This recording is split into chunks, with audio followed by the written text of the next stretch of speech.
The sun beat down mercilessly on the Nevada desert as Iris Clark collapsed to her knees, her canteen empty for the third day straight. Around her, 11 other Delta Force candidates had already been evacuated, their bodies broken by dehydration and heat exhaustion.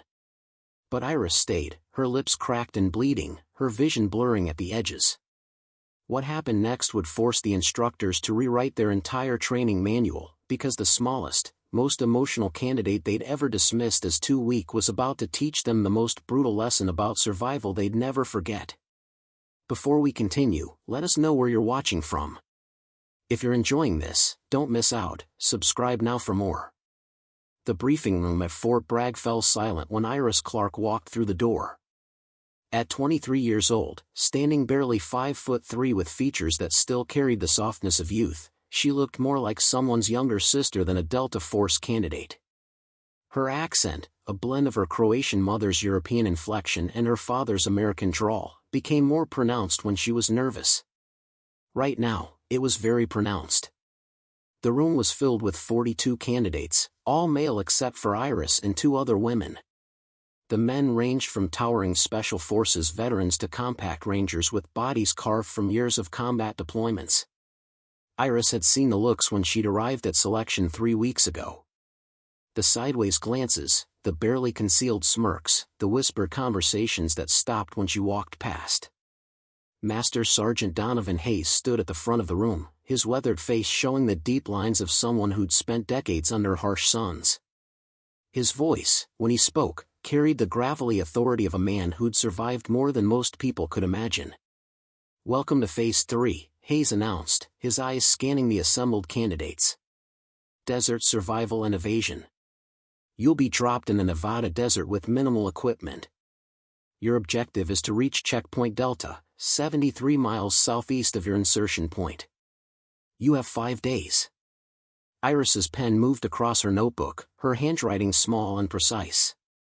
She'd been taking notes since day 1 of selection, filling 3 notebooks with observations, techniques, and lessons learned.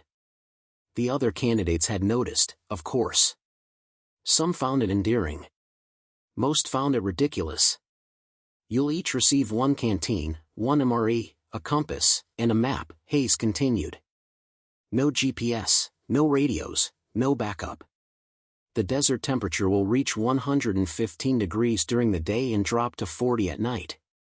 Water sources are marked on your maps, but I'll tell you right now, most of them are dry this time of year." A hand shot up from the front row. The candidate, a barrel-chested ranger named Garrett, asked the question on everyone's mind. "Master Sergeant, what's the evac protocol if someone runs out of water?" Hayes smiled, but there was no warmth in it. "You don't run out of water. You ration what you have, you find more, or you fail. Simple as that." Iris felt her heart rate increase. She'd read everything she could find about desert survival, had studied case files of soldiers who'd died from dehydration, had memorized the physiological stages of heat injury.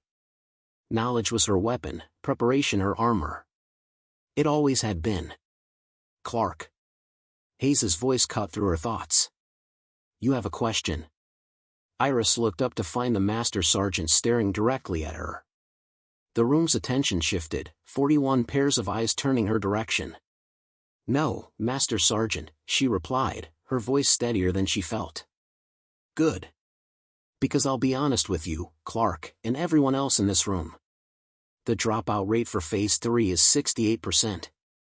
Most people fail because they panic. They drink all their water the first day because they're thirsty. They walk during the hottest part of the day because they're impatient. They give up because it's hard." He paused, his gaze still fixed on Iris. "The desert doesn't care about your feelings. It doesn't care if you're scared or tired or emotional. It just takes what you're not willing to protect." The emphasis on emotional wasn't subtle. Iris had earned that label during Phase 2, when she'd broken down crying after a 48-hour stress exercise. The tears had been from exhaustion and pain, but they'd marked her. In a room full of stone-faced operators who prided themselves on emotional control, her breakdown had confirmed what many already believed: she was too soft for this. After the briefing, Iris headed to the equipment depot to draw her gear.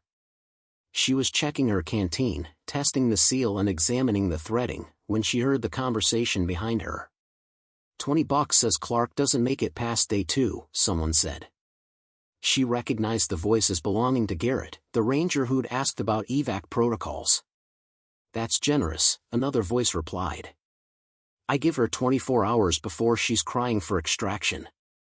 Did you see her during the stress test? Absolute waterworks. The second things get hard out there, she'll fold. Iris's hands tightened on the canteen, but she didn't turn around. She'd heard variations of this conversation for 3 weeks. The words still stung, but she'd learned that responding only made it worse. Better to stay silent, to let them underestimate her. What they didn't know, what none of them knew, was that Iris had been preparing for this specific phase for 6 months. While they'd relied on their physical advantages and military experience, Iris had done something different. She'd studied. Her apartment off base was filled with books on desert ecology, hydration science, and survival psychology. She'd interviewed 3 former Delta operators who'd gone through desert training. She'd spent 2 weeks in Death Valley on her own dime, testing different techniques for water conservation and heat management. She'd even consulted with a sports medicine doctor about optimizing her body's water retention. The other candidates saw her as emotional and weak. What they interpreted as softness was actually sensitivity, an acute awareness of her body's signals and needs. While they bulldozed through discomfort with brute force, Iris had learned to listen, to adapt, to prepare. That night, she laid out her gear in her barracks room. The canteen held 64 ounces. The MRE contained about 8 ounces of water in its components. She'd need approximately 1 gallon per day to maintain optimal function in the desert heat, which meant she was starting with less than 20% of what she'd need for 5 days. The other candidates would treat this as a test of endurance, a challenge to overcome through toughness and determination. Iris understood it differently. This was a test of preparation and intelligence. The desert would strip away all pretense, would reduce everything to the most basic equation, knowledge versus ignorance, preparation versus assumption. She pulled out her notebook and began writing. Not about gear or tactics, but about mindset. She wrote about her father, who'd died in a training accident when she was 16.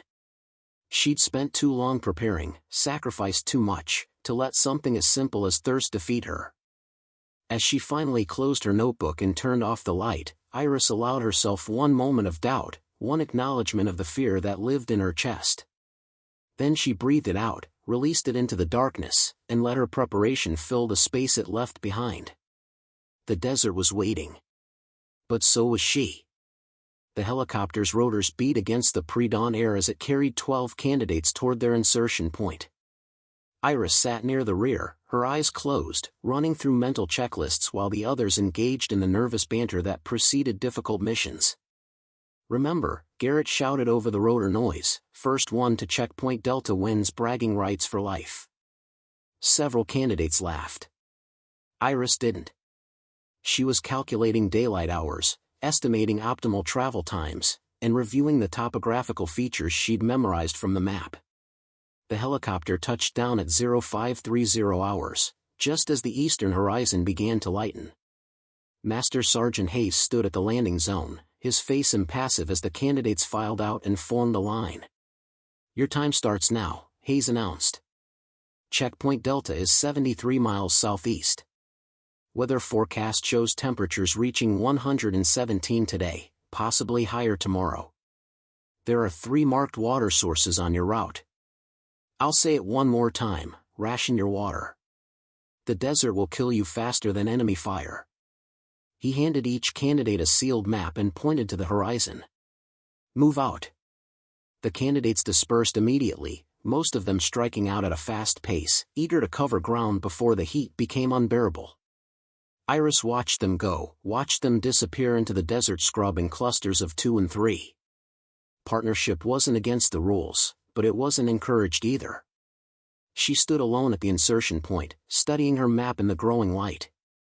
The 3 marked water sources were positioned at roughly equal intervals along the route. The first was approximately 25 miles southeast, a natural spring marked with GPS coordinates. The second was another 20 miles beyond that, a seasonal stream that, according to her research, was likely dry this time of year. The third was close to Checkpoint Delta itself. 25 miles to the first water source. If she walked during the cooler morning and evening hours and sheltered during the peak heat, she could reach it in approximately 16 hours of actual travel time, spread across 2 days. That meant making her initial 64 ounces of water last for nearly 48 hours. The other candidates were already miles ahead, their silhouettes shrinking against the brightening desert. Iris could see their strategy clearly: move fast, reach the first water source, refill, and maintain momentum. It was logical, straightforward, and probably wrong. She took a single small sip from her canteen, no more than half an ounce. The water was already warm.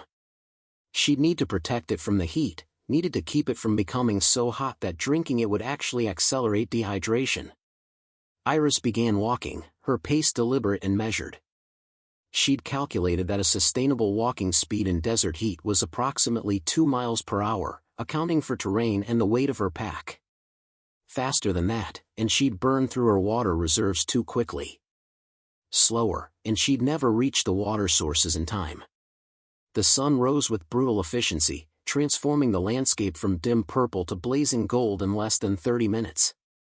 By 0700 hours, Iris could feel the heat building, could sense the desert's true nature emerging. This wasn't the picturesque wilderness of movies and photographs. This was an active threat, an environment specifically designed to extract moisture from anything foolish enough to exist within it. She'd been walking for 90 minutes when she saw the first candidate heading back toward the insertion point. He was being supported by 2 instructors in a vehicle, his face gray and his movements uncoordinated. Heat casualty, probably. Iris had read that most heat injuries occurred in the first 6 hours, when candidates were still fresh and likely to overestimate their capabilities. The vehicle passed without slowing. Iris kept walking. By 1000 hours, the temperature had reached 108 degrees. Iris found a cluster of rocks that provided minimal shade and settled in to wait out the worst of the heat. She'd walked approximately 7 miles, which put her slightly ahead of her calculated pace. Good, but not enough to justify celebrating. She took another small sip of water, maybe 3/4 of an ounce. Her canteen still felt relatively full. Around her, the desert was silent except for the occasional rustle of a lizard or the distant call of a raven. This was when most people panicked, she knew. In the silence and the heat, with nothing but their own thoughts for company, candidates began to question their choices. The temptation to drink more water, to soothe the discomfort of thirst, became overwhelming. Iris pulled out her notebook and began to write. Not about the mission, but about sensation. She described the feeling of thirst, the way it started as a mild irritation in the throat and gradually expanded into a consuming awareness. She wrote about the heat, about how it felt like a physical presence pressing against her skin. She documented her emotional state, alert but calm, uncomfortable but controlled. This was her technique for managing distress. By observing and recording her experience, she created psychological distance from it. The discomfort became something she was studying rather than something she was suffering. It was a trick she'd learned from a sports psychologist she'd consulted, a way of transforming subjective experience into objective data. She waited in the shade for 4 hours, sipping water at precisely timed intervals. When the temperature finally began to drop at 1400 hours, she resumed walking. The afternoon sun was still brutal, but manageable. She covered another 6 miles before stopping again at 1700 hours. 13 miles in one day. The other candidates had probably covered 20 or more. But Iris wasn't concerned with speed. She was concerned with sustainability. As the sun set, painting the desert in shades of orange and purple that would have been beautiful in any other context, Iris took stock of her situation. She'd consumed approximately 16 ounces of water in 12 hours, a quarter of her total supply. At this rate, she'd reached the first water source with her canteen still half full. Margin of safety, room for error. The temperature dropped rapidly after sunset, plummeting from over 100 degrees to 60 in less than 2 hours. Iris had expected this. She brought a light jacket that weighed almost nothing but would be crucial for night travel. She walked through the darkness, navigating by compass and moonlight, covering another 4 miles before stopping to rest at 2,200 hours. 17 miles total for day 1. She consumed 20 ounces of water. Her lips were dry but not cracked. Her urine, when she checked, was still relatively clear. All good signs. She didn't allow herself to sleep deeply. Instead, she set a mental alarm for 0400 hours and dozed fitfully, her body taking what rest it could while her mind remained partially alert. When she woke, the desert was still dark and cold. Iris ate half of her MRE, extracting every bit of moisture from the food, even drinking the liquid from the vegetables. She took 3 small sips of water, maybe 2 ounces total, and began walking again. The second day followed the same pattern as the first, walking during the cooler hours, sheltering during peak heat, measuring every sip of water. By the evening of day 2, Iris had covered 38 miles. She was 8 miles from the first water source. That night, as she rested in the shelter of a dried riverbed, Iris saw lights in the distance. A vehicle, probably. Another extraction. She wondered how many candidates were left. Wondered if any of them had reached the first water source yet. Her canteen was half full, exactly as she'd calculated. Her body was tired but functional. Her mind was clear. Most importantly, she wasn't panicking.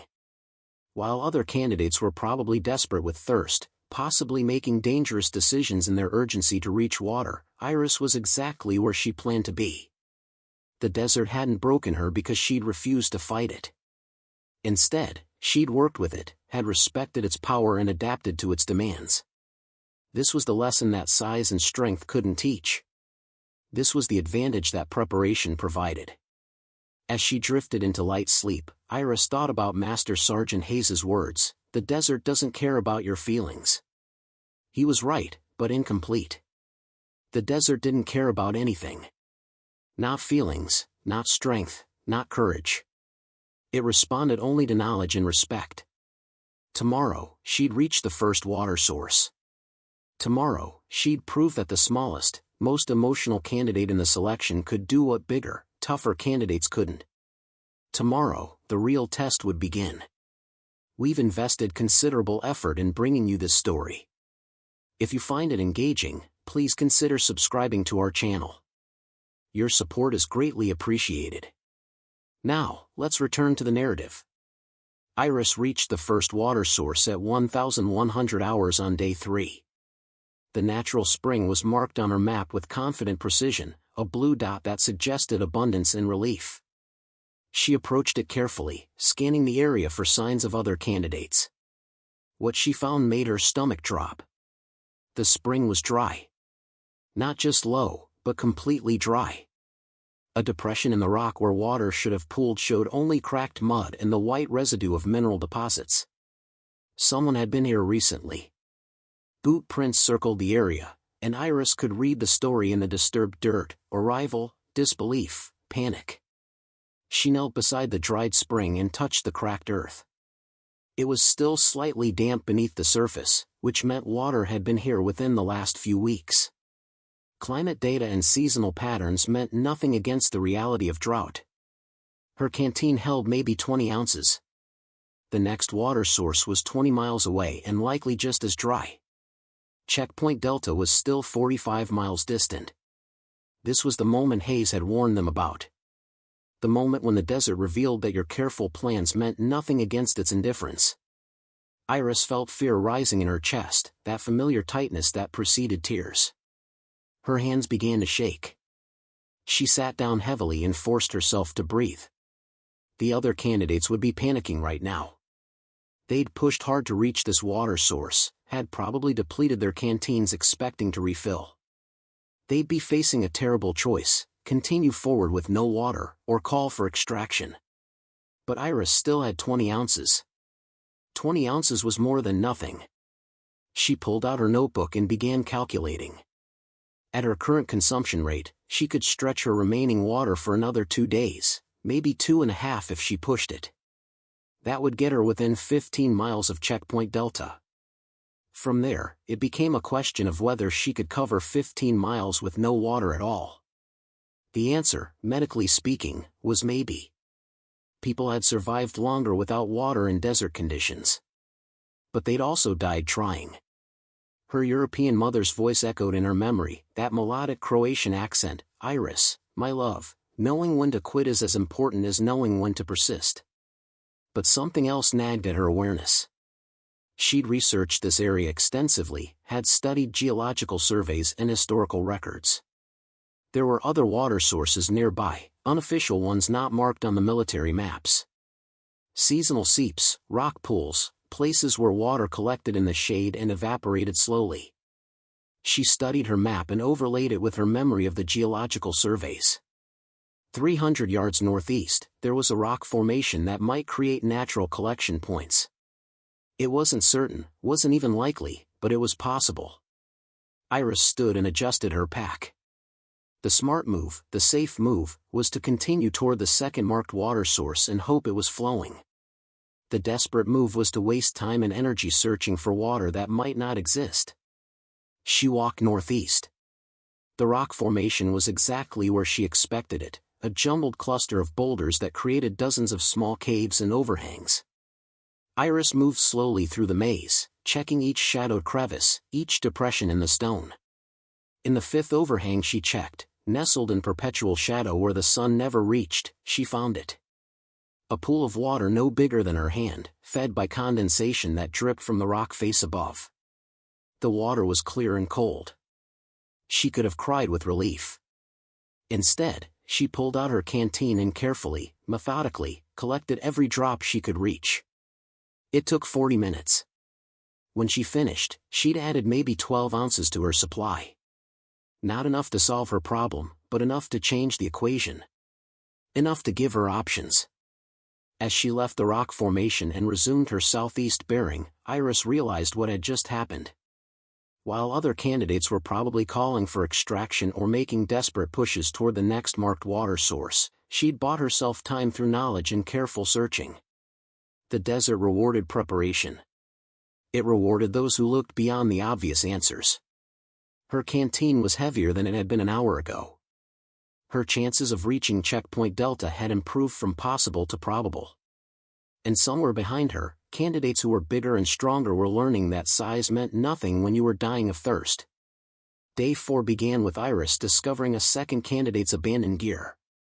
The pack was torn open, its contents scattered across the sand as if thrown in frustration. The canteen lay empty nearby, and boot prints led north, back toward the insertion point. Another dropout. She was covering ground at a slower pace now, her body showing signs of dehydration despite her careful rationing. Her lips were cracked and bleeding. Her skin felt tight and papery. When she checked her urine, it was dark amber, approaching the danger zone. But she was still functional, still moving forward. The temperature climbed to 119 degrees by midday. Iris found shelter under an overhang and waited, sipping water in tiny amounts, each swallow a calculated decision. She had maybe 16 ounces left. 2 days of water at her current rate, and she was still 30 miles from Checkpoint Delta. The mathematics were becoming brutal. She could reach the finish line, but only if everything went perfectly. No wrong turns, no injuries, no unexpected complications. In the desert, nothing went perfectly. As she rested in the shade, Iris heard something that didn't belong, voices. She remained still, listening. 2 candidates were passing nearby, their conversation carrying in the still air. "We're not going to make it," one voice said. Young, male, edged with panic. The second water source was dry too. "We've got maybe a cup between us." "Then we radio for extraction," the second voice replied. Older, more controlled, but the strain was evident. "After everything we've been through? We're 30 miles out. We can push through. And die trying? This isn't about toughness anymore. This is about survival." Their voices faded as they moved on, but the conversation lingered in Iris's mind. They were right to consider extraction. 2 people sharing 1 cup of water over 30 miles was suicide. But she could hear in the younger candidate's voice something she recognized, the desperate need to prove himself, to show he could endure anything. That desperation could kill him. Iris waited until they were out of sight, then resumed her journey. She had her own survival to worry about. But as the afternoon wore on, she found herself thinking about the 2 candidates. About the younger one's pride and the older one's pragmatism. About the terrible choices the desert forced people to make. At 1800 hours, as the heat finally began to break, Iris saw them again. They'd stopped in the shadow of a large rock formation, and even from a distance, she could see something was wrong. One figure was lying down while the other knelt beside him. She should keep walking. Should preserve her own resources and maintain her pace. Getting involved would cost her time and possibly water. It would be the emotional response, the weak response. Iris changed direction and walked toward them. The older candidate saw her approaching and stood, his hand moving instinctively toward the knife on his belt. Then recognition crossed his face, followed by something like embarrassment. "Clark," he said. His name tag read Patterson. "Didn't expect to see you still in this. What happened?" Iris asked, kneeling beside the younger candidate. His name tag said Rivera. His face was gray and his breathing was shallow. "Heat exhaustion," Patterson said. "He pushed too hard trying to make up time. I got him cooled down, but he's in bad shape." Iris checked Rivera's pulse. Fast and thready. His skin was hot and dry. No sweat, which meant his body had stopped trying to cool itself. This was heat stroke territory, life-threatening if not treated quickly. "How much water do you have?" she asked. Patterson hesitated. "Maybe 4 ounces. But Clark, if we give it to him, you'll need to call for extraction anyway," Iris finished. "He can't walk like this, and you can't carry him 30 miles. She pulled out her canteen and took stock. 14 ounces remaining. If she gave them half, she'd have 7 ounces for 30 miles. Medically impossible. Mathematically insane. Rivera's eyes opened slightly, focused on her. "Don't," he whispered. "Don't waste it." Iris thought about Master Sergeant Hayes's words. The desert doesn't care about your feelings. It was true. The desert wouldn't care if she helped Rivera or left him. It would extract its price either way. But she cared. And maybe that wasn't weakness. Maybe that was the point. She handed her canteen to Patterson. "Get him stable enough for extraction. I'll radio it in when I reach checkpoint Delta. Clark, you need that water. You'll never make it." "Maybe not," Iris said. "But I'll make it further than I would if I left him to die." She stood and walked away before he could argue further, before she could reconsider. Behind her, she heard Patterson calling after her, but she didn't turn back. 7 ounces. 30 miles. Impossible odds. But Iris had been beating impossible odds since the day she walked into that briefing room. The sun rose on day 5 with merciless indifference. Iris had walked through most of the night, covering 12 miles in darkness. Her 7 ounces of water were down to 3. She was 18 miles from checkpoint Delta. The mathematics were clear, she wasn't going to make it. Her body was shutting down in stages. First had come the headache, a dull throb that had gradually intensified into a spike of pain behind her eyes.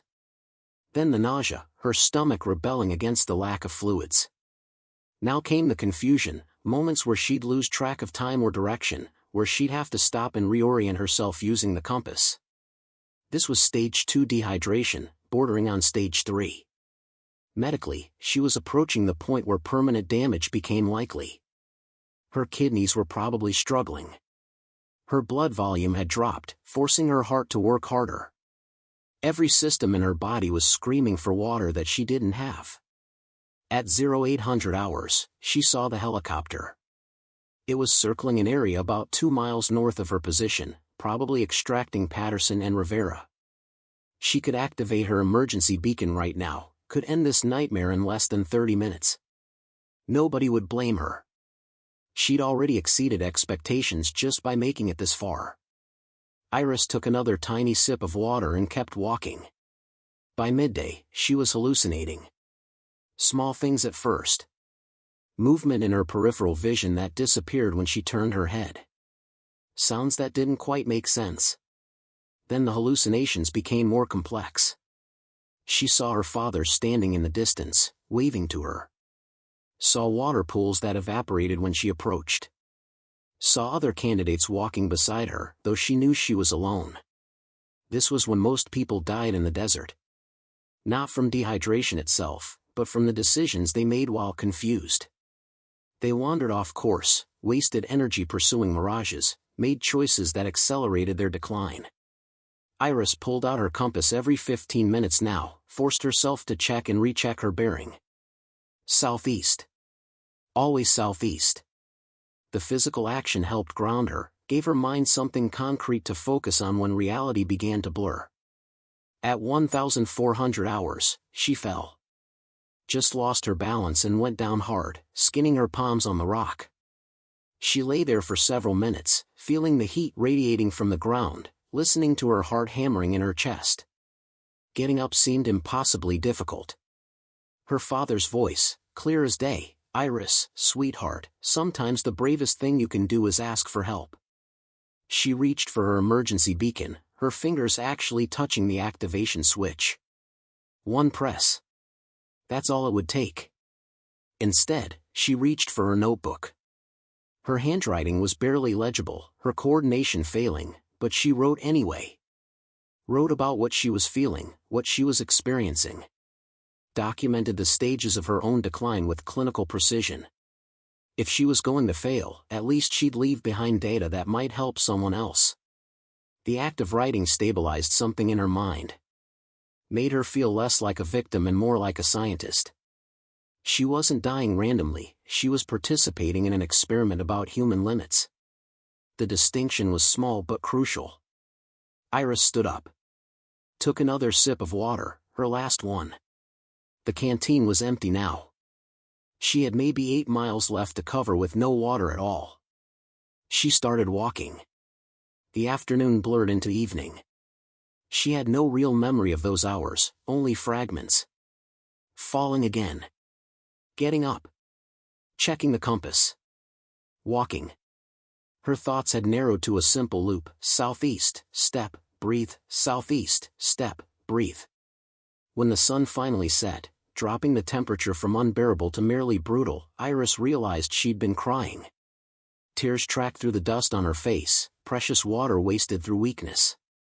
The emotional Clark, breaking down just like they'd predicted. Except she was still moving.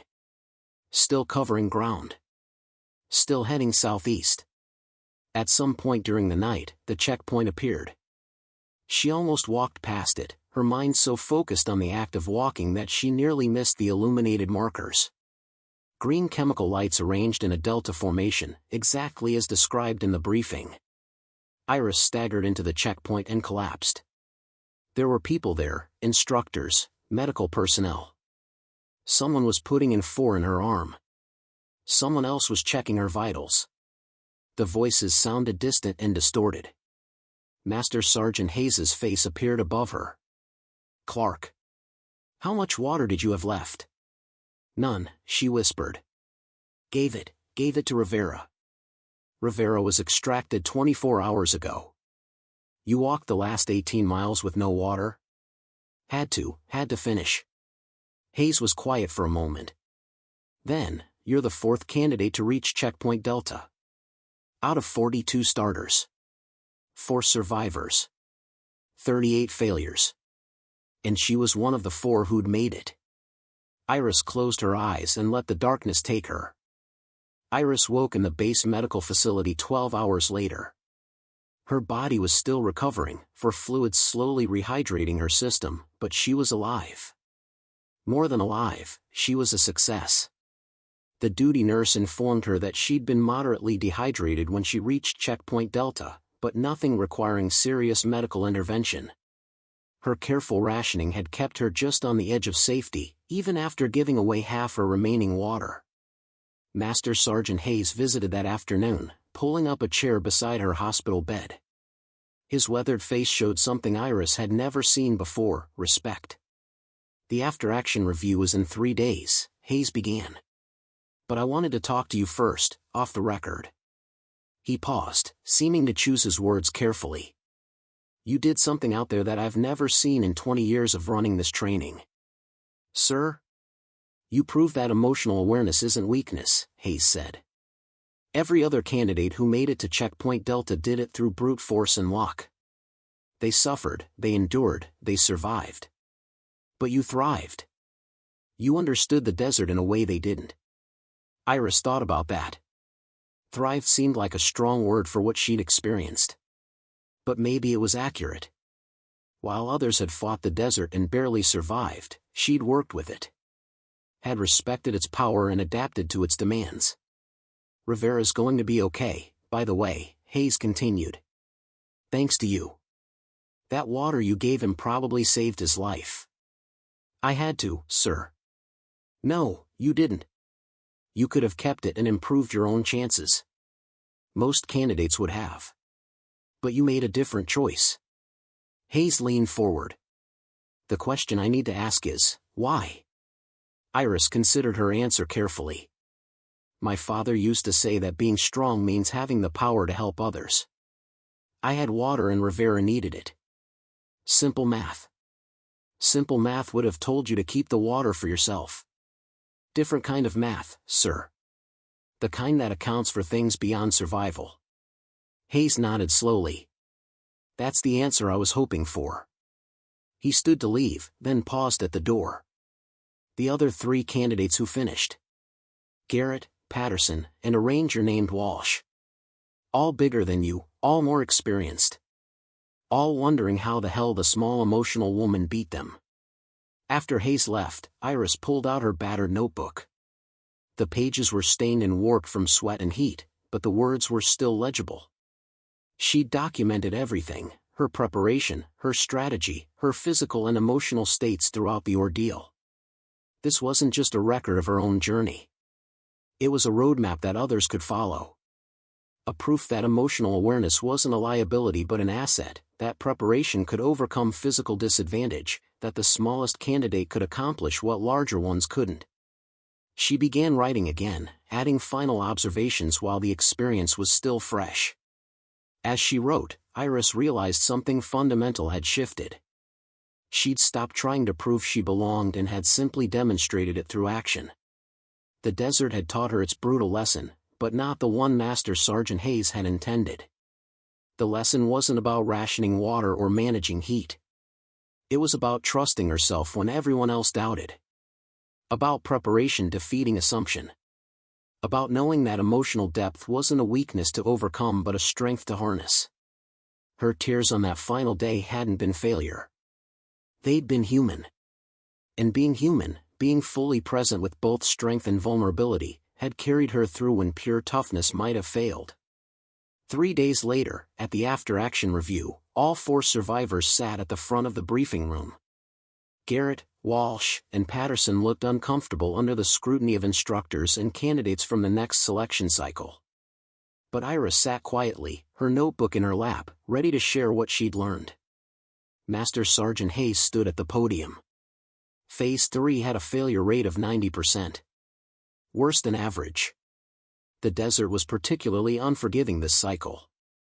His eyes moved across the survivors. But these 4 made it. I'm going to ask each of them to share their approach. Garrett, start us off. Garrett stood, his massive frame somehow diminished by the ordeal. Dark circles shadowed his eyes, and his hands trembled slightly as he gripped the podium. I made it through on pure grit, he began, his voice rougher than usual. Pushed hard the first 2 days, reached the first water source with maybe 10 ounces left. When I found it dry, I figured the second source had to be flowing. It wasn't. He paused, swallowing hard. I rationed what I had, but by day 4 I was in bad shape. Got lucky with a rock pool about 8 miles from Checkpoint Delta. Found maybe 6 ounces. That's what got me through. Hayes nodded. You survived, but barely. Your approach was high risk, high reward. If that rock pool hadn't existed, we'd have extracted your body instead of you. Walsh, you're next. The ranger stood, his weathered face expressionless. Similar story, Master Sergeant. Pushed the first 30 miles in 2 days, conserving water but moving fast. Both marked sources were dry. Found some moisture in barrel cactus about 15 miles out. Cut into 5 of them, got maybe 12 ounces total. Made it to Checkpoint Delta with nothing left. Barrel cactus, Hayes repeated. Dangerous method. The fluid can cause diarrhea, which accelerates dehydration. You gambled and won. Patterson? Patterson rose slowly. He looked haunted, and Iris knew why. He'd watched Rivera nearly die, had made the call for extraction, had finished the course alone. I started with a partner, Patterson said quietly. Rivera. We moved together the first 3 days, sharing water management. When both sources turned up dry, we had about 8 ounces between us. Rivera pushed too hard trying to make up time. Heat stroke. He glanced at Iris. Clark gave us her water. Probably saved Rivera's life. I finished alone on emergency rations I'd hidden in my pack. The room stirred. Hidden rations violated the spirit of the exercise, though not technically the rules. Hayes's expression remained neutral. You bent the rules and survived, Hayes said. Resourceful, but not replicable. He turned to Iris. Clark. You're the smallest candidate we've ever passed through Phase 3. You gave away half your water with 30 miles remaining. By all logical measures, you should have failed. Explain how you succeeded. Iris stood, feeling 40 pairs of eyes fixed on her. A month ago, that attention would have made her nervous. Now, after the desert, it felt manageable. I succeeded because I prepared differently, she began. Everyone else trained their bodies. I trained my mind. She opened her notebook. 6 months before selection, I researched desert survival. Not just military manuals, but geological surveys, climate data, historical records. I knew the marked water sources would likely be dry because I'd tracked precipitation patterns for the region. Murmurs rippled through the room. Hayes raised a hand for silence. I also studied hydration science, Iris continued. Learned that the human body can adapt water consumption based on activity level and heat exposure. So I calculated a consumption rate that would let me reach the first source with reserves remaining. When it was dry, I had options. What options? Hayes asked. I knew from geological surveys that the rock formation 300 yards northeast collected condensation. Found 12 ounces there. That gave me enough margin to reach the second source, which was also dry. By then, I was running calculations constantly. I had enough water to reach Checkpoint Delta if I pushed my body to its limits. Then you gave half of it away, Garrett interjected, his tone challenging. That wasn't smart, that was emotional. Iris met his eyes. It was both. Rivera was dying. Keeping my water meant guaranteeing his death and possibly surviving myself. Giving it away meant definitely saving him and possibly dying myself. I chose the option where fewer people died. But you could have died, Walsh said. For someone you barely knew. Yes. But I didn't. Iris looked around the room. That's what everyone keeps missing. Emotional awareness isn't the opposite of strategic thinking. It's complementary. I gave away that water because it was the right thing to do, but I also calculated that I could still finish. Both things were true. Hayes stepped forward. Clark spent 6 months preparing for a training phase that most candidates barely think about until they're in it. She understood that knowledge could compensate for physical disadvantage. She proved that emotional intelligence and tactical intelligence aren't mutually exclusive. He paused. She also demonstrated something else, that our assumptions about what makes a good operator might be incomplete. The room fell silent. Iris could see candidates from the next selection cycle leaning forward, paying attention in a way they hadn't for the other survivors' accounts. The desert doesn't care about your feelings, Hayes continued, echoing his original briefing. But maybe we've been interpreting that lesson wrong. The desert doesn't care about your strength either, or your courage, or your experience. It responds to preparation and respect. Clark understood that better than anyone. As Iris sat down, she caught Garrett's eye. He was looking at her differently now, the dismissive skepticism replaced by something closer to understanding. The small emotional woman had beaten him not despite her differences, but because of them. The briefing concluded with Hayes announcing that all 4 survivors would advance to Phase 4. But as the room emptied, he called Iris back. "Clark, a moment," Hayes said, gesturing toward his office. Inside, he closed the door and pointed to a chair. Iris sat, suddenly uncertain. Had she said too much during the debrief? Revealed something that disqualified her? Hayes settled behind his desk and pulled out a folder. "I need to show you something."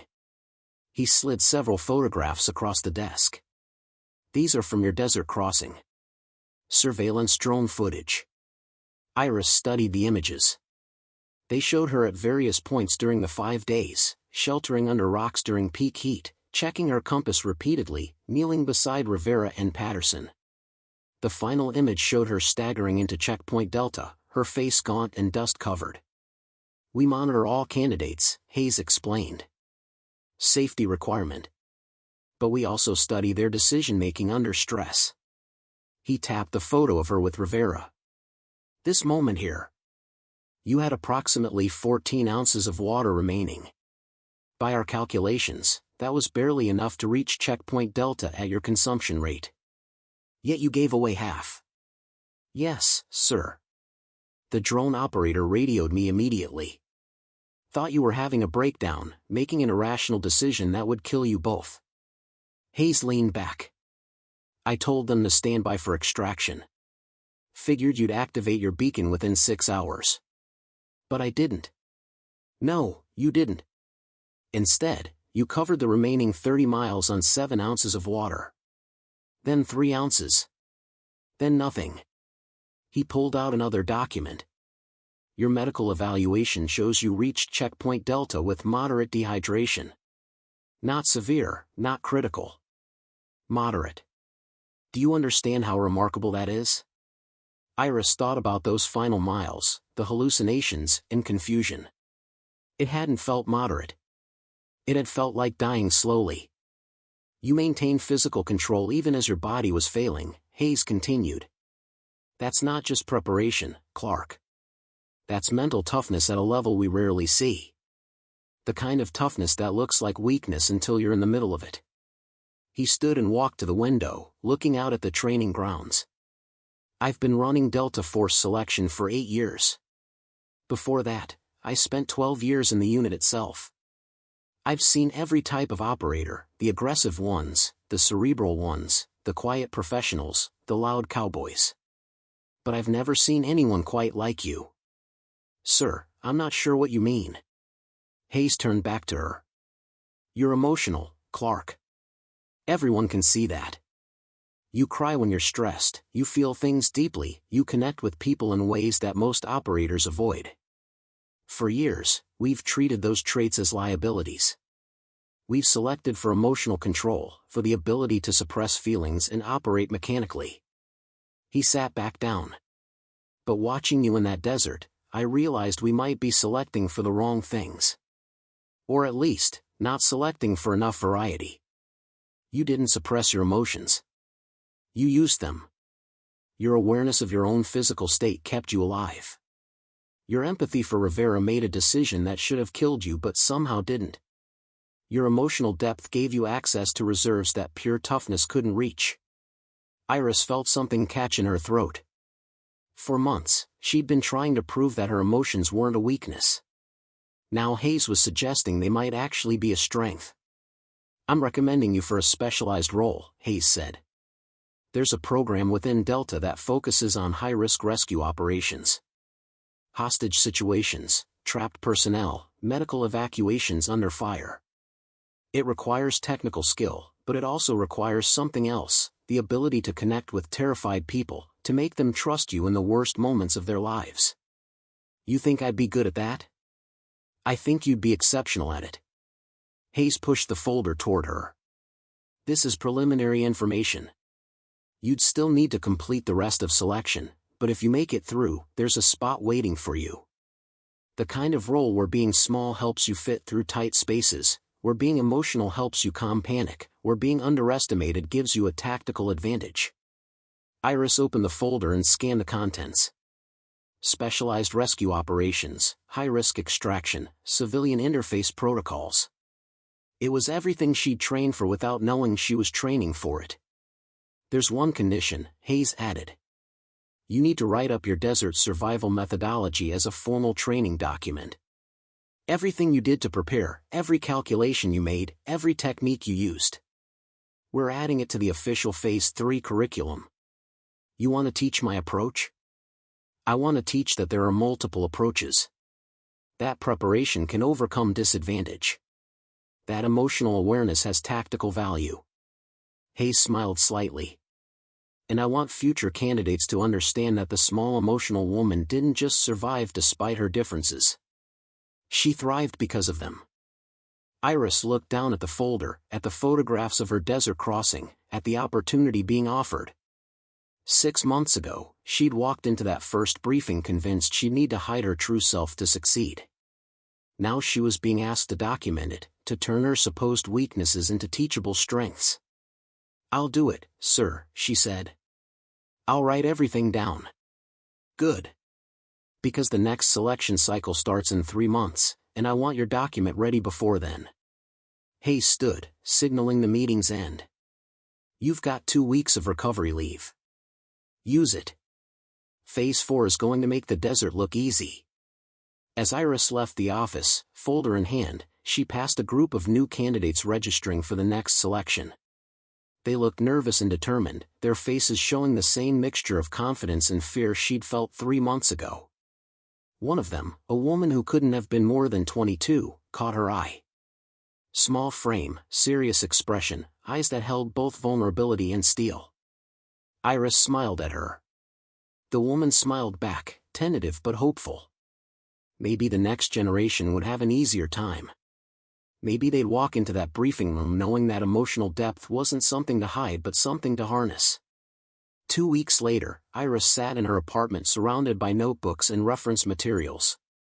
Her recovery leave had been spent doing what she did best, researching, analyzing, synthesizing.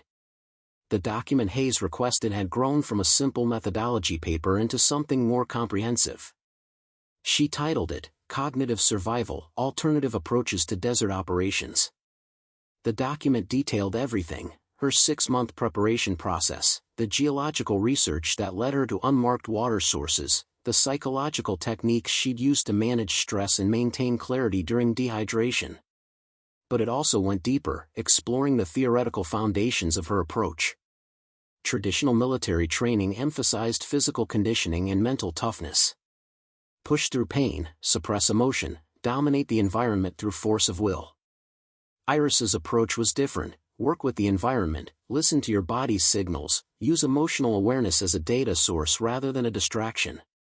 As she wrote, she realized she was documenting more than just desert survival. She was articulating a complete operational philosophy. Her phone rang. Patterson's name appeared on the screen. "Clark," he said when she answered. "I wanted to thank you properly." "For Rivera." "You already thanked me." "Not enough. The kid's back home now, fully recovered. He wanted me to tell you something." Patterson's voice grew thick. "He said you saved his life twice. Once by giving him water, and once by showing him that finishing wasn't worth dying for." Iris felt tears pricking her eyes. "I'm glad he's okay." "He's more than okay. He's applying for the next selection cycle. Says he needs to prove he can make it the right way this time." Patterson paused. "I'm writing a recommendation letter." Told him that watching you in that desert taught me more about leadership than 10 years in Rangers. After they hung up, Iris returned to her document. She added a new section, Emotional Intelligence and Tactical Decision-Making. In it, she analyzed the choice she'd made to help Rivera, breaking down the calculation that others had dismissed as purely emotional. She'd weighed Rivera's survival chances against her own. She'd considered the psychological impact of leaving someone to die versus the physical impact of reduced water. She'd calculated the moral weight of both decisions. Yes, emotion had played a role, but so had cold tactical analysis. The two weren't opposites. They were complementary. Her doorbell rang. Hayes stood outside, carrying a package. "Heard you were working on the document," he said, entering when she gestured him inside. "Brought you something." Inside the package were personnel files. Redacted, but detailed enough to be useful. Phase 3 results from the last 15 years, Hayes explained. Success rates, failure modes, common mistakes. Figured you'd want the data. Iris opened the first file and immediately saw patterns. The dropout rate was remarkably consistent, 60 to 70% across all cycles. But the reasons for dropout varied significantly. Some failed from dehydration, others from heat injury, still others from psychological breakdown. "What am I looking for?" she asked. Correlations. We've always assumed that physical capability was the primary predictor of success. Bigger, stronger candidates should perform better. Hayes pointed to the data. But the numbers don't support that. Success rates are almost identical across different body types and fitness levels. Iris scanned the files more carefully. He was right. Some of the most physically imposing candidates had dropped out early, while smaller candidates had occasionally succeeded. The correlation wasn't with strength, it was with something else. Preparation, she said, seeing it suddenly. The candidates who succeed are the ones who prepare specifically for the desert phase. Not just general fitness, but targeted research and planning. Exactly. And until we never explicitly taught that preparation. We assumed candidates would figure it out themselves. Hayes sat down. Your document is going to change that. We're making desert-specific preparation mandatory for all future candidates. Iris felt the weight of that statement. Her approach, born from necessity and a refusal to accept limitations, was becoming official doctrine. There's pushback, Hayes continued. Some instructors think we're lowering standards by teaching specific techniques. They argue that candidates should suffer through and figure it out themselves. That's not training, that's hazing. My argument exactly. But I need your document to be bulletproof. Detailed enough that skeptics can't dismiss it, but accessible enough that average candidates can implement it. He stood to leave. Think you can manage that?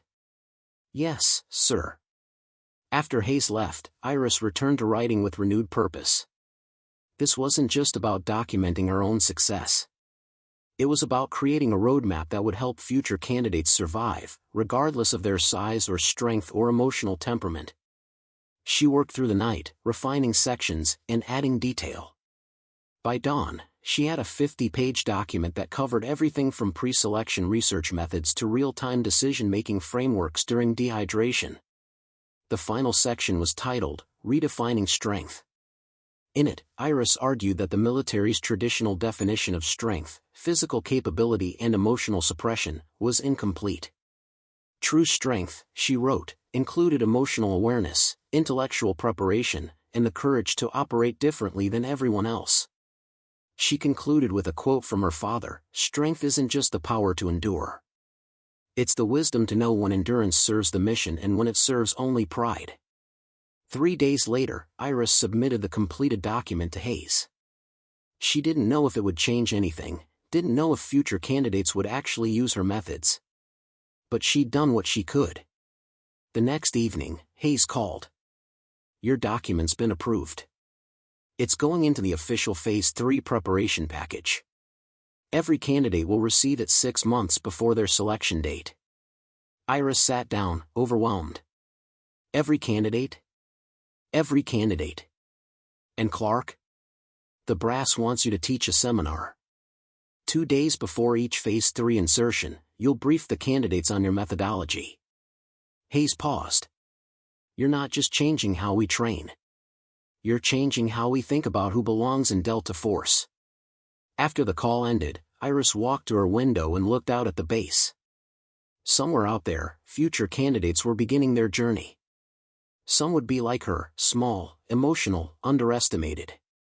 Now they'd have a roadmap showing them that those traits weren't obstacles. They were advantages waiting to be recognized. Phase 4 began 3 weeks later. Close quarters combat, tactical shooting, and advanced medical training compressed into 30 brutal days. Iris had expected the physical challenges. What surprised her was the shift in how others treated her. The dismissive glances were gone. The whispered doubts had vanished. When she entered a training room, conversations didn't stop, they continued, but now they included her. The tiny emotional woman who'd survived the desert had earned something more valuable than respect. She'd earned credibility. On the 8th day of Phase 4, during a tactical shooting exercise, Garrett approached her at the range. "Clark," he said, his tone awkward. "I owe you an apology." Iris lowered her weapon and turned to him. "For what?" "For the betting pool. For assuming you'd wash out. For treating you like you didn't belong." He looked uncomfortable, a giant of a man struggling with words. "You proved me wrong about everything." "I prove that assumptions are dangerous," Iris replied. "You're not the only one who made them." "Yeah, but I should have known better. I've been doing this for 8 years. Should have learned by now that the person you underestimate is usually the one who surprises you." Garrett extended his hand. "I read your document. It's going to save lives." They shook hands, and something settled in Iris's chest. This was what winning looked like, not dominating others, but changing their perspective. The tactical training pushed everyone to their limits. But Iris found that the desert had recalibrated her understanding of difficulty. Yes, the close-quarters drills were exhausting. Yes, the live-fire exercises were terrifying. But nothing matched the stark simplicity of walking across a desert with no water, where every decision carried the weight of survival.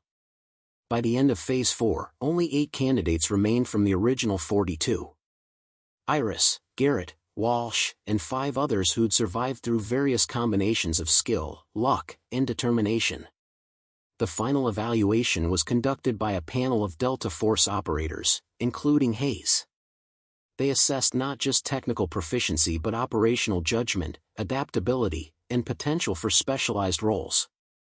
When Iris's turn came, she sat across from 3 weathered operators whose faces showed decades of experience in the world's most dangerous places. Specialist Clark, the senior operator, began. "Your technical scores are excellent. Your physical performance exceeds standards for your body type. But we need to understand something about your decision-making." He pulled up the drone footage from the desert. "This moment with Rivera. Walk us through your thought process." Iris had anticipated this question. "I assessed 3 factors: Rivera's survival probability without intervention, my survival probability with reduced water, and the mission value of both outcomes." Mission value? Rivera was dying.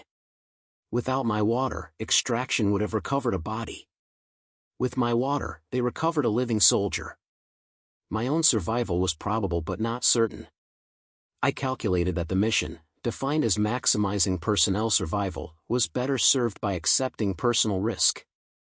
The operators exchanged glances. The senior one leaned forward. "And if you died? If that calculation had been wrong? Then I would have died attempting to save a fellow soldier rather than surviving by watching him die. The mission outcome would still have been better than 2 casualties." Iris met his eyes. "But I didn't die, because my calculation included factors that others missed. I knew my body's limits better than anyone. I'd prepared for extreme dehydration scenarios. I had the knowledge to make that choice safely." Another operator spoke up. "You're emotional, Clark. We've all seen it. How do we know you won't freeze up when emotions run high in a real operation? Because emotions don't freeze me, sir. They inform me. Iris pulled out her notebook, now famous throughout the selection course. I document my emotional responses, analyze them, use them as data. When I gave Rivera that water, yes, I felt compassion. But I also felt calculation. Both informed my decision. The third operator, who'd been silent until now, smiled slightly. You've given this some thought. I've given everything thought, sir. It's how I survive. The evaluation concluded with the senior operator making a note in his file. Iris couldn't read his expression, couldn't tell if she'd passed or failed some invisible test. 3 days later, at the Phase 4 graduation ceremony, Hayes stood before the 8 survivors. You represent the top 2% of candidates who enter Delta Force selection, he began. You've proven yourselves through physical trials, mental challenges, and tactical assessments. But completing selection doesn't make you operators. That comes with time, experience, and continuous learning.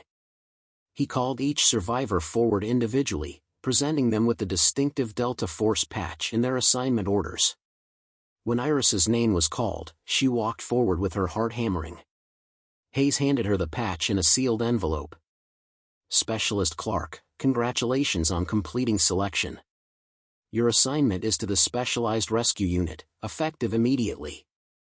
You'll begin training in high-risk extraction operations next month. Iris took the envelope, feeling its weight. Everything she'd worked for, everything she'd survived, had led to this moment. One more thing, Hayes said quietly, so only she could hear. Your desert survival document has already been issued to 60 candidates in the next selection cycle. 15 of them are women. They're reading about what you did and realizing they might have a chance. He smiled. You didn't just change the program, Clark. You changed who thinks they belong in it.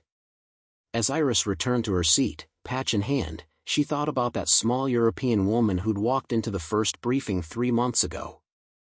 The one who'd been dismissed as too emotional, too small, too weak.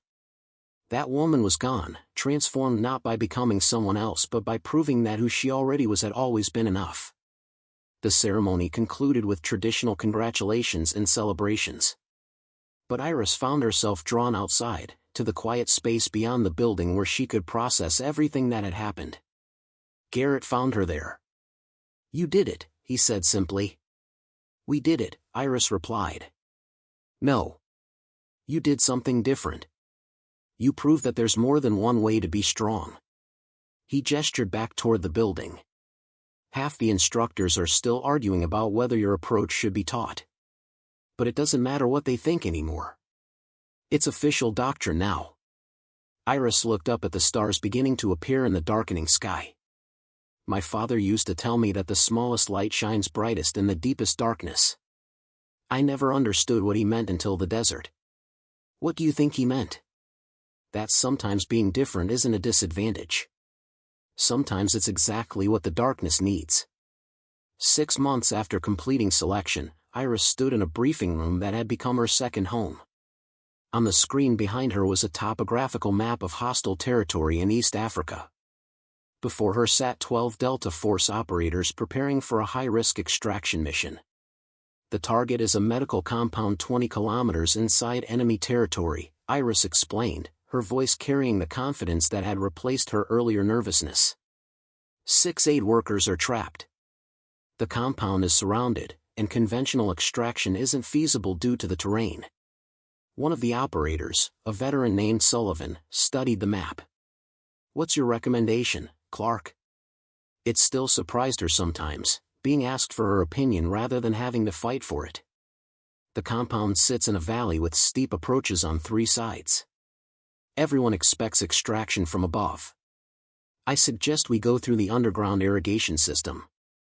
It's tight, it's dangerous, but it's unexpected. How tight? Sullivan asked.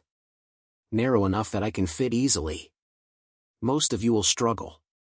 Iris pulled up schematics. But it's our best option. The underground route puts us inside the compound perimeter without detection. We extract through the tunnels, emerge 2 kilometers south, and exfiltrate before they realize we were there. The mission commander, Captain Williams, nodded slowly. It's risky. All our missions are risky, sir.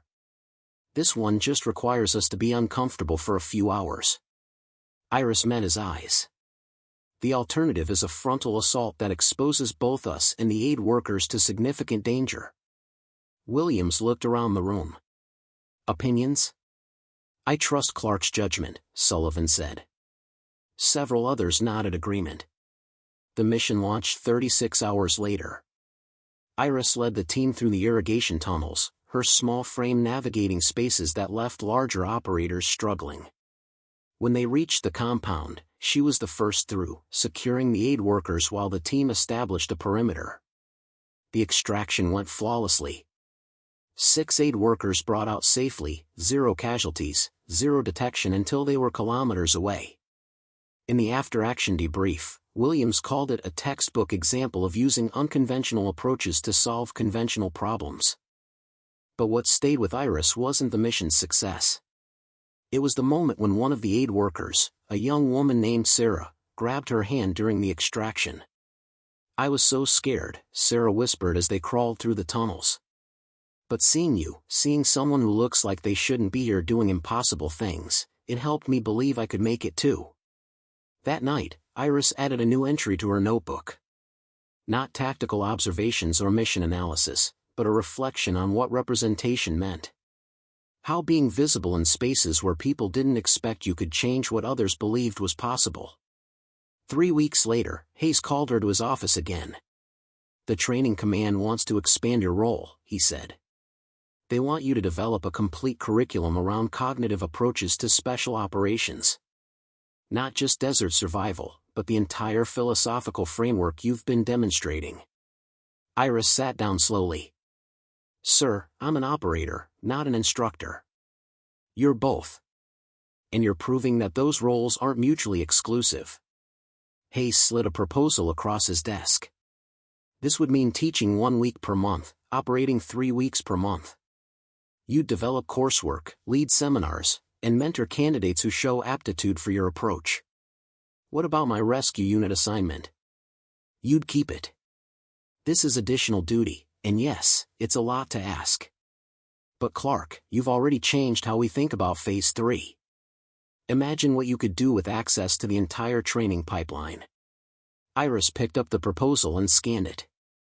The scope was enormous, developing new evaluation criteria, redesigning aspects of selection, creating mentorship programs for candidates from non-traditional backgrounds. It was everything she'd fought for without knowing she was fighting for it. I'll need help, she said finally. I can't do this alone. You won't be alone. Patterson's already volunteered to assist. So has Rivera, once he completes selection. Hayes smiled. Seems you've been building a team without realizing it. Over the following months, Iris's life became a balance between operations and education. She led missions that required her unique combination of small stature and tactical intelligence. She taught seminars where candidates learned that emotional awareness could be weaponized, that preparation could overcome physical disadvantage, that being underestimated was a tactical advantage. The results were measurable. The next selection cycle saw the highest completion rate in 5 years. More importantly, the demographic of successful candidates diversified. Smaller candidates succeeded at higher rates. Women advanced through phases where they'd historically struggled. The program was changing, slowly but definitely. One afternoon, Iris was reviewing candidate files when she came across a familiar name, Rivera. He'd reapplied for selection and was currently in Phase 2. His performance evaluations were exceptional, but what caught her attention was a note from his instructor, demonstrates unusual level of preparation and self-awareness. Uses techniques consistent with Clark methodology. She smiled. The ripples were spreading further than she'd imagined. That evening, she visited the Phase 2 training area and found Rivera running interval training in the fading light. He saw her and jogged over, his face breaking into a grin. Clark. Heard you're teaching now. Part-time. How's selection going? Better than last time. I'm actually prepared this time, thanks to you. Rivera's expression grew serious. I wanted to thank you again. Not just for the water, but for showing me that finishing wasn't worth dying for. I came back stronger because I learned that lesson. You're going to make it this time, Iris said with certainty. I know. Because I stopped trying to be someone I'm not and started being strategically myself. He paused. That's what you taught me. As Iris walked back to her quarters that night, she reflected on how far she'd come. From the underestimated logistics specialist to a Delta Force operator reshaping how the program thought about capability and potential. The journey had been brutal, but it had also been necessary.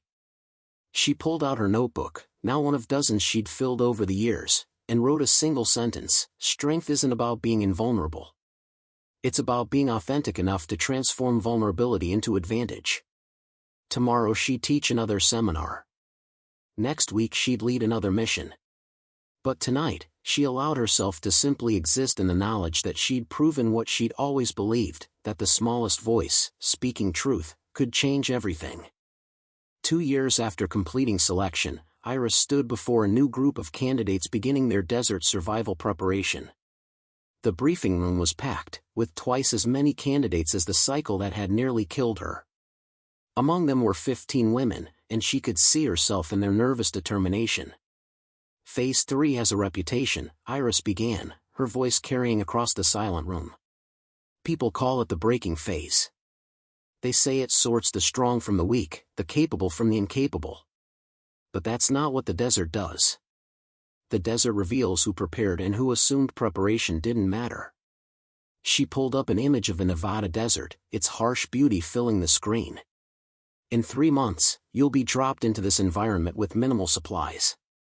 The temperature will reach 117 degrees. Water sources will likely be dry. Some of you will fail, not because you're weak, but because you didn't respect what you were facing. A hand raised. One of the women, small-framed and serious-eyed. Ma'am, how do we prepare for something we can't predict? Iris smiled. She'd asked herself that same question 2 years ago. You prepare by learning everything you can about the environment, your body's responses, and your psychological triggers. You prepare by acknowledging that traditional strength might not be enough. You prepare by being willing to operate differently than everyone else. She spent the next 3 hours walking them through her methodology. The geological research that had led her to unmarked water sources. The hydration calculations that had kept her alive. The emotional awareness techniques that had prevented panic. She held nothing back, offering them every advantage she'd fought to discover. After the briefing, several candidates approached her. The small woman who'd asked the first question hung back, waiting until the others had left. Ma'am, she said quietly. Can I ask you something personal? Of course. Were you scared? In the desert, when you were alone and running out of water, were you terrified? Iris considered the question carefully. Yes. I was absolutely terrified. There were moments when I was sure I was going to die. She paused. But being scared didn't make me weak. It made me careful. It made me attentive to my body's signals. Fear became data I could use. The woman's eyes widened slightly. So you didn't have to stop being scared to succeed? No. I had to stop believing that being scared meant I couldn't succeed. Iris handed her a copy of the survival methodology. You'll be afraid in that desert. Everyone is. The question isn't whether you feel fear. It's whether you let fear make your decisions for you. Later that week, Iris led a rescue mission that extracted 4 journalists from a collapsed building in a conflict zone. The operation required her to crawl through spaces barely 18 inches wide, to make life and death decisions in absolute darkness, to be simultaneously terrified and functional. When they returned to base, Sullivan pulled her aside. You know what I realized watching you work, he said. You're not successful despite being different. You're successful because you weaponized being different. You turned every supposed disadvantage into a tactical advantage. That's the only way I could survive, Iris replied. No. That's the only way you could thrive. Sullivan gestured toward the base. Half the operators here are stronger than you. Most are bigger. But when we need someone to do the impossible in tight spaces under extreme pressure, we call you. Because you've proven that impossible is just another word for unprepared. That night, Iris received an email from Hayes. Rivera had completed Phase 3, along with 12 other candidates. The completion rate was the highest in program history. More significantly, 8 of the 15 women who started had finished. Your methodology is changing everything, Hayes wrote. But more than that, you're changing who believes they belong here. Applications from women have tripled. Applications from smaller candidates have doubled. People who would have self-selected out are now self-selecting in. That's your legacy. Iris sat in her quarters, reading and rereading that message. Legacy. She'd never thought in those terms. She'd just been trying to survive, to prove she belonged, to show that emotional depth and tactical intelligence could coexist. But maybe that was what legacy meant, not intentionally building something for others, but living authentically enough that your existence expanded what others believed was possible. She pulled out her original notebook, the one she'd carried through the desert.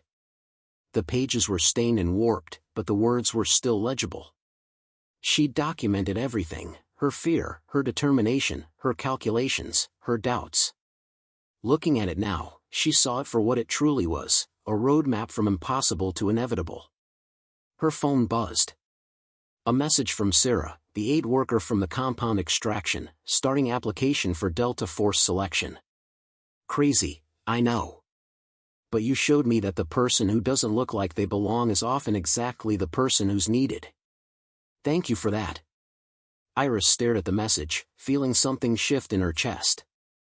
She'd spent so long trying to prove she deserved her place that she'd never considered she might be creating space for others. She typed a response, not crazy at all.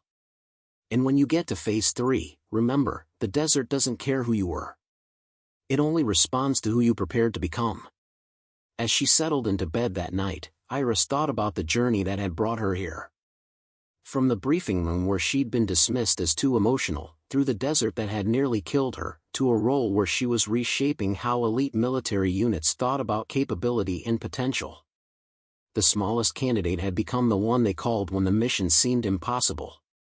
The emotional woman had proven that feeling deeply and thinking strategically weren't opposites, they were multiplicative forces that, combined, created something more powerful than either alone. Tomorrow she'd teach another seminar. Next week she'd lead another mission. And somewhere, future candidates were beginning to prepare for their own impossible journeys, guided by the methodology of someone who'd refused to accept that being different meant being insufficient. Iris closed her eyes and smiled. The desert had taught her its brutal lesson, but she'd taught it one in return, that the person everyone underestimates is often the one who changes everything. Up next, you've got 2 more standout stories right on your screen. If this one hit the mark, you won't want to pass these up. Just click and check them out. And don't forget to subscribe and turn on the notification bell so you don't miss any upload from us.